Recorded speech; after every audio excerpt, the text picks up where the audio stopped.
Are you looking for an athletic scholarship? You're in the right place. This is the Recruit Me Athletic Scholarship Podcast, the longest-running podcast on recruiting and athletic scholarships. We're here to help your family navigate the recruiting road all the way to an athletic scholarship.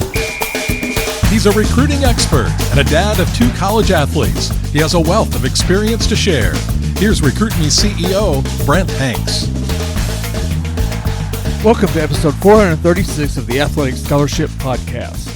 The Athletic Scholarship Podcast is the world's longest-running recruiting education podcast. I'm Brent Hanks, the owner of Recruit Me, and the host of this episode and over 200 episodes of the Athletic Scholarship Podcast. The Athletic Scholarship Podcast is one of the many free and inexpensive recruiting resources that Recruit Me provides. Go to the recruit-me.com website to take advantage of, again, the Athletic Scholarship Podcast, the free Recruiting Power Pack, the free monthly Recruit Me newsletter, and the inexpensive $39 Recruit Me 3.0 Athletic Scholarship System, which gets you a comprehensive step-by-step manual, workbook, and worksheets. If you want a sample of what you get with the Recruit Me 3.0 manual, then listen to the past episode 410, called Free Chapters of the Recruit Me 3.0 Athletic Scholarship Manual. Also, take the time to email me, brent@recruit-me.com, and request the parameters worksheet and the college school list worksheet for no charge. Just like I recommend in recruiting, I have planned out the calendar of topics for the Athletic Scholarship Podcast weekly episodes, and I am always keeping an ear and an eye out for recruiting topics. As I skimmed through X, I came across a post at Struber 2025, a high school softball player that is a 2025 grad and an Oregon State softball commit. She had a long post that covered her recruiting experience with camps.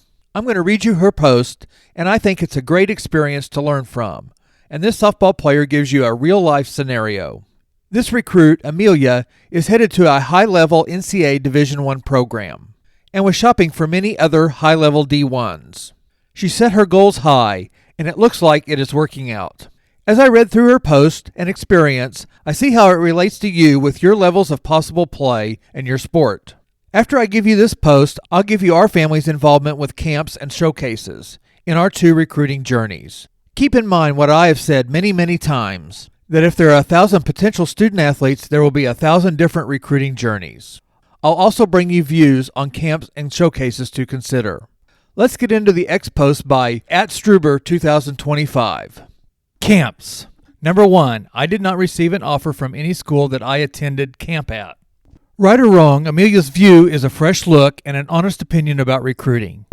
Just to let you know, I don't have any affiliation or past knowledge about this post situation. In her point number 1, she said that she didn't receive any offers from any school that she attended a camp. I'm not sure why she didn't get offers, but let's keep reading the post. Her second point is a little longer. Here it is. I went to way too many camps, which negatively impacted my development. Not enough rest or time to work on mechanics and strength. In my defense, I did play for a small organization, and we did not attract coaches to our game until last summer. So camps were my only way to connect. I went to a variety of different level schools. Anyways, let my list sink in. Stanford 3 times. USD 2 times, which I think is University of San Diego. UA 3 times. I assume that's University of Arizona. ASU, probably Arizona State University. Boise State. UCSB 2 times, University of California, Santa Barbara. UCSD, University of California, San Diego. Cal, Nebraska, Princeton, Oregon 2 times. Clearly I went overboard, but I knew I could compete at that level, and I felt coaches just had to see it. I had intended on commenting on each of her points, but I decided to keep reading through it. Point number 3, going to school at camps at my dream school, at the time, Stanford, was worth it. The coaches knew me by name and greeted me at camps. Their program skyrocketed during my journey and became way more out of reach for me. But when I started, Nigeri Kennedy was still in high school. Coach Allister was the only coach to reach out after September 1st and tell me I wasn't a fit at the time and wish me luck. It took a minute of her time, and it wasn't what I wanted to hear, but I wish more coaches would do this for previous campers after September 1st. Point number 4 of the X post says, my advice, only attend a camp if a coach has invited you in some way. a personal invitation, not a form letter. I know this can be hard before September 1st. If your club coach isn't in communication with the college, if you haven't been invited to a camp or highly recommended by a trusted club coach for that school, in my opinion, it isn't worth your time or your parents' money to go. There are always exceptions, of course, but I think my experience is pretty common. Yes, you'll learn something from every camp, and I met a ton of different players and amazing college coaches. But at what cost? College coaches need help to sift through the 50-plus players at a camp. So unless you scream D1 athlete, either from your size or your metrics, you need a personal invite or a very strong recommendation. I'm 5'3" with what I consider high-end respectable velo for my age at the time, and I emailed video religiously. College coaches often overlooked me at camps. I assume because of my size. Story of my life. My club coaches did not have a recruiting pipeline to work with, so I didn't come to camp with a trusted recommendation. Looking back, I needed to hit metrics that they see from their current players, and I wasn't there yet. I was close, but betting on me at the time was too risky. Point number 5 shares her final thoughts. Coaches use money from camps to help out their lower paid or volunteer coaches, etc. So just because you received a letter in the mail or a form email doesn't mean that the coach is interested in more than just your money. What I couldn't see until now is that you have to put yourself in their shoes. If they were going to bet close to $250,000 or more on a player who could impact whether or not you kept your job, would you pay attention to the person who randomly emails you the week before a camp, or the person that was recommended by a coach that has sent players to your school before, or better yet, a person you specifically invited? Yes, it's a great opportunity to get a higher number than usual reps in front of the coach, but very few people stand out enough on their talent alone. For me, camps were an epic fail. I hear success stories from others, but I bet those success stories had a lot more going on in the background before the camp to make it a success. Amelia's recruiting experience brings out, again, a real-life look at a very recent journey. Check out her post on X at Struber 2025, as she is starting to give more insight on her recruitment. In this post, she says that she went to too many camps, and the camps she attended produced no offers from those programs. With her commitment to Oregon State, she has the talent and the tools to be shopping at the upper NCAA Division I level. A question I had from just reading this post and not knowing her or any of the other details would be, did she pursue any upper-level NCAA Division II programs? Sometimes getting attention from a lower division or a less successful program can spur attention from higher levels, plus it can raise your self-esteem as you get attention from that other college coach. Sometimes attention from any college coach is good. Plus, building relationships with a few coaches at all levels, or just at a level below your dream level, can be good. These relationships can help if your higher level doesn't end up working out in your recruitment, or even as you get into college and things don't work out. Also, lower level coaches end up many times becoming higher level coaches, and your relationship may come in handy if that coach moves up and needs to fill a roster. Parker, my older son that pitched for the NCAA Division I level and Big Ten Conference member Northwestern University, got his jumpstart in his recruitment when a high-level NCAA Division II program gave him attention and an offer. The Division II level offer gave him the confidence and the peace of mind that he belonged on a college baseball team, and that he could compete for just about any Division II team in the nation, and also that the Division I level was obtainable. His offer happened at the start of his junior year of high school, before he played his spring baseball season. He went on to a great season with an 8-win, 0-loss record and a .86 ERA at a large, highly competitive high school and high school schedule. Parker attended a PBR indoor showcase in the St. Louis area, a PBR outdoor showcase where they played games at K-State. He went to an Iowa prospect camp and a prospect camp at Kansas and Missouri State. He was invited to a prospect camp at Arkansas too. He did an official visit at Lubbock Christian, a Division II, and 2 unofficial visits at Arkansas. I wish we would have reached out and scheduled more unofficial visits with colleges. We were winging it, like Amelia, and learned from his recruiting journey. The final showcase Parker attended was south of Chicago in Joliet, Illinois. Him and some junior Sunbelt teammates put a team together and played in a 2-day showcase. On every showcase or camp that Parker went to, he contacted coaches to make sure they knew he would be there. At the Joliet Showcase, he reached out to 5 or 6 colleges that were up in that area, and these were out of his original parameters of colleges, distance-wise. He sent to Northwestern, and the pitching coach made arrangements to come and see him pitch 3 innings on the second day. After his outing, the pitching coach arranged for us to do an unofficial on-campus visit the next day. 2 weeks later, right before his senior year of high school started, Parker committed to be a Northwestern Wildcat. Sutton, my younger son, that is a junior at the NAIA level Columbia College in Columbia, Missouri, got his first offer after an on-campus prospect camp. Sutton didn't decide that he wanted to pursue college baseball until midway through his junior to senior summer. He played on competitive club teams, but it was through the COVID pandemic, and he also played on the JV team his junior year of high school, so he wasn't sure that he had the tools to play.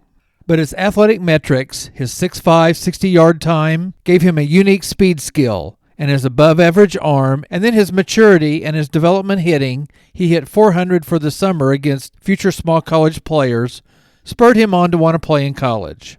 Before Sutton's junior year, he only attended 2 prospect camps. One was a local camp, and he used it mainly to see and learn how and what to do at a camp. The other was a club sponsor's PBR showcase. Sutton was able to get some verified metrics, such as running times, bat speed, and throwing velocities. These metrics and videos were used for later communications with college coaches. This club showcase had some college coaches there, but the club never, before or after the showcase, disclosed who was there. So Sutton wasn't able to contact coaches before or after the showcase. He did get 2 emails from coaches after the showcase. One more showcase came up at McHenry University in Lebanon, Illinois, an NCAA Division II school. There were multiple college coaches listed that were coming to the McHenry showcase. Sutton emailed a handful of the ones that he thought he would be interested in. He, again, got some verified metrics, and a couple of coaches talked to him as he moved through the showcase stations. A few weeks after the McHenry showcase, Sutton visited 2 NAIA colleges on his list. He had contacted both of the coaches and had a good reference and recommendation from his club coaches. Shortly after his visits, he committed to play for the Columbia College Cougars, an NAIA college in Columbia, Missouri. Getting back to the ex-post, Amelia stated that going to too many camps negatively impacted her rest and her time to work on her sport and strength. She also stated that her and her club did not attract coaches to games until the summer between her junior and senior years of high school. My observation is that her timing of going to these camps was off, possibly her size, the college still dealing with COVID leftovers, the changes in the transfer portal and NIL, and the upcoming changes to the number of players and scholarships all were factors. There are, have been, and will be in the future potential student athletes that get attention in their freshman and sophomore years of high school. But recognizing your personal situation as you relate to the college situation has to be considered. I've seen and heard about athletes and their families getting frustrated with the lack of exposure and contact by coaches early in their high school years, but not understanding the recruiting calendar and not really being a recruitable size and talent for some levels of play. She contacted and attended some high and some very high-level Division I softball programs. Again, not knowing much about her total recruiting journey, I'm wondering if she involved other levels other than NCAA Division I programs. Mixing in and learning about other levels can upstart or invigorate your recruiting process. Building your college school list with a variety of all levels can benefit you. It did for both of my sons, and I think it will for you. She goes on to mention that her dream school did contact her and told her that they were not interested, or as coaches usually say, that she wasn't a fit at that time. Amelia did appreciate that the coach took the time to let her know. Amelia advises only to attend camps if a coach has invited you, and that it is not done with a form letter invitation, or if a coach highly recommends you to a college coach. Camps are just one of the many ways to get on the radar of a college coach. Educate yourself on using camps, showcases, emails, text, social media, videos, visits, and face-to-face conversations. These are all tools you need in your recruiting toolbox. Not a single one by itself will lead you or get you to your college right fit choice. Be prepared to put together a combo along your way. I used to be in business in our family's car dealership, and I was in charge of advertising and marketing. We advertised on TV, on radio, on billboards, in the newspaper, with direct mail, on social media, in local sports magazines, online, at school and community sports and events, and on ball caps, golf balls, and shirts. Some people heard us on the radio, then saw a billboard, then saw a new car in the neighbor's driveway, and the neighbor recommended us to them. When we asked the new customer why they came into the dealership that day, they might say that they saw us on TV. It really doesn't matter why they came in, just that they came in. The only thing that matters is that a coach gets interested in you, and then you keep their attention. Your combination of, for example, emails, videos, and a camp visit will get you on the radar, but usually it's a combo of those, not just one. Thank you to Amelia for her post on X, at Struber 2025. Both her post and her insight and experience will help you in your experience. Join me next week on the Athletic Scholarship Podcast. I will be covering more of Step 1 of the 7 Steps to an Athletic Scholarship, and then Step 2, how to write a great introductory email.